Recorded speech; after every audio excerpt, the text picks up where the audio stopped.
Assalamualaikum warahmatullahi wabarakatuh. Salam sejahtera untuk kita semua. Shalom.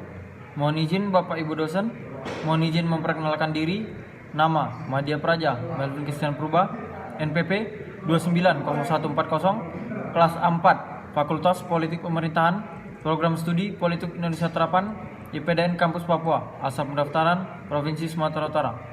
Izin untuk menjelaskan mengenai prosedur pemeriksaan keuangan dan penjatuhan pidana terkait pelanggaran pengelolaan keuangan negara yang tercantum dalam Undang-Undang Nomor 15 Tahun 2004. Prosedur pemeriksaan keuangan negara sepenuhnya dilakukan oleh Badan Pemeriksa Keuangan selaku lembaga negara yang bertanggung jawab atas keuangan negara. Dalam pelaksanaan tugas pemeriksaan, pemeriksa dapat melaksanakan kebijakan sebagai berikut. Yang pertama, meminta dokumen yang wajib disampaikan oleh pejabat atau pihak lain yang berkaitan dengan pelaksanaan pemeriksaan pengelolaan dan tanggung jawab keuangan negara. Kedua, mengakses semua data yang disimpan di berbagai media, aset, lokasi, dan segala jenis barang atau dokumen dalam penguasaan atau kendali dari entitas yang menjadi objek pemeriksaan atau entitas lain yang dipandang perlu dalam pelaksanaan tugas pemeriksaannya. Ketiga, melakukan penyegelan terhadap tempat penyimpanan uang, barang, dan dokumen pengelolaan keuangan negara. Yang keempat, meminta keterangan kepada seseorang. Dan yang kelima, memotret, merekam, dan atau mengambil sampel sebagai alat bantu pemeriksaan. Dalam pasal 13 dan 14, pemeriksa dapat melaksanakan pemeriksaan investigatif guna mengungkap adanya indikasi kerugian negara atau daerah dan atau unsur pidana. Apabila dalam pemeriksaan ditemukan unsur pidana, Badan Pemeriksa Keuangan segera melaporkan hal tersebut kepada instansi yang berwenang sesuai dengan ketentuan peraturan perundang-undangan. Selanjutnya adalah ketentuan pidana dalam bab 6 Undang-Undang Dasar Nomor 15 Tahun 2004 Pasal 24 bahwa setiap orang yang dengan sengaja tidak menjalankan kewajiban menyerahkan dokumen dan atau menolak memberikan keterangan yang diperlukan untuk kepentingan kelancaran pemeriksa pengelolaan dan tanggung jawab keuangan negara sebagaimana dimaksud dalam pasal 10 dipidana dengan pidana penjara paling lama 1 tahun 6 bulan dan atau denda paling banyak 500 juta rupiah.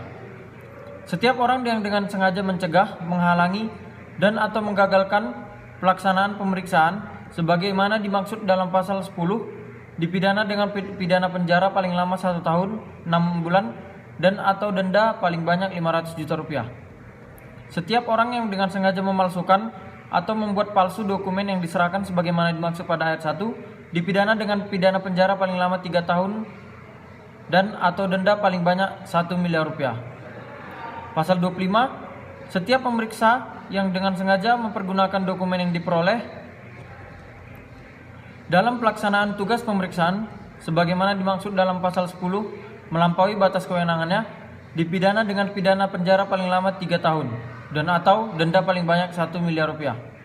Setiap pemeriksa yang menyalahgunakan kewenangannya sehubungan dengan kedudukan dan atau tugas pemeriksaan sebagaimana dimaksud dalam pasal 10 dipidana dengan penjara sekurang-kurangnya 1 tahun dan paling lama 5 tahun dan atau denda setinggi-tingginya 1 miliar rupiah.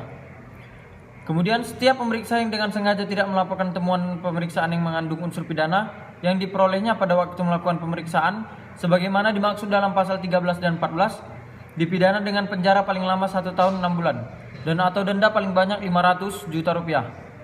Setiap orang yang tidak memenuhi kewajiban untuk menindaklanjuti rekomendasi yang disampaikan dalam laporan hasil pemeriksaan sebagaimana dimaksud dalam pasal 20 dipidana dengan penjara paling lama 1 tahun atau denda paling banyak 500 juta rupiah.